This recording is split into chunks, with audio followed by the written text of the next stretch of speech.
Hello, in front of me I have got Lenovo Yoga Smart Tab.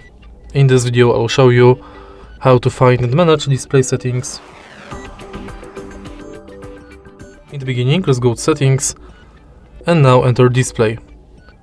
Right here we've got all settings for our display. Let's start with the top of the list where you can change brightness level of the screen manually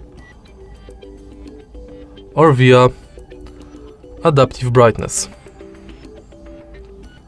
Next, we can enable or disable eye protection mode, schedule it and change its intensity.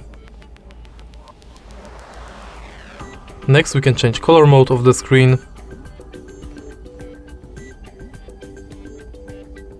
change home screen layout between drawer and tile, change system navigation between gesture, 2-button, 3-button and productivity mode,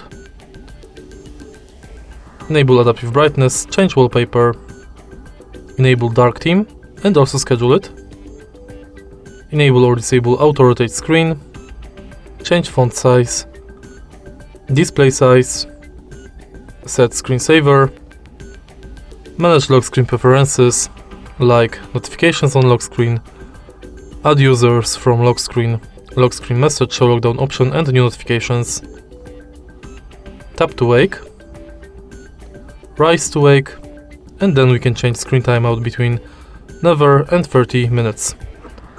And that's basically it for display settings. If you find this video helpful, please leave like, comment and subscribe.